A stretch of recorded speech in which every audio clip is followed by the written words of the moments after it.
Rather than coming from any sort of real-life event, this song was an assignment. In May of 1967, the BBC asked the group to represent the United Kingdom on Our World, the first live multinational satellite television production. 14 countries would contribute segments, while an estimated 400 million viewers in 26 countries watched the broadcast. Lennon's job was to write something that could be understood almost anywhere, including by people who spoke very little English.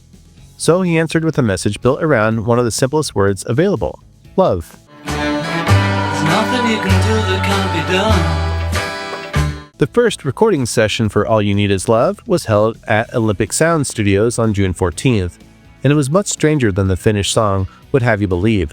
Lennon played harpsichord, Paul bowed a double bass, George Harrison attempted violin, and Ringo, well, he handled the drums.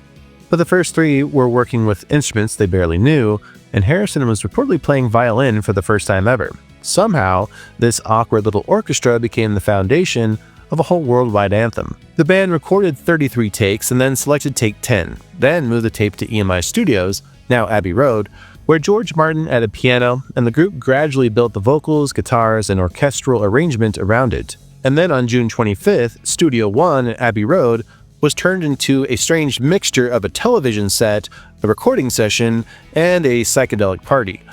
And the Beatles wisely avoided performing everything from scratch. There was a rhythm track that had already been prepared, while John's lead vocal, McCartney's bass, and George's short guitar solo were all performed live during the broadcast. And lots of friends sat around the band enjoying the final chorus, which included Mick Jagger, Marianne Faithfull, Eric Clapton, Keith Moon, and Graham Nash. Flowers, balloons, streamers, and signs carrying the word love in different languages filled the room. On the outside, it looked loose and cheerful, but the musicians, the engineers, and the television crew, they were all attempting something that had never been done on that scale before. George Martin made the ending sound like the entire history of Western music was piling into the studio. The record opens with France's national anthem, then its long fade contains fragments associated with Bach, Greensleeves, the Prince of Denmark's March, Glenn Miller's In the Mood, and the Beatles' own She Loves You.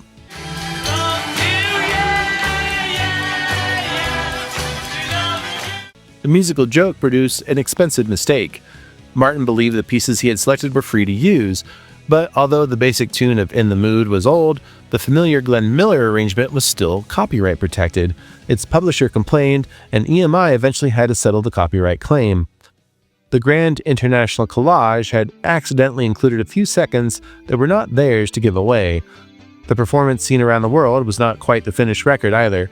After the broadcast, Lennon replaced portions of his lead vocal, and the song received its final mono mix on June 26th. It was rushed into production and released as a single on July 7th, less than 2 weeks after the television appearance. That hurried path is part of what makes the song remarkable, because a piece commissioned for just one experimental night of satellite television immediately escaped the program and became one of the Beatles' best-known records. And that's how a song that was not based on a fictional character or a private romance became a real attempt to place one plain idea in front of nearly 500 million people at the same moment.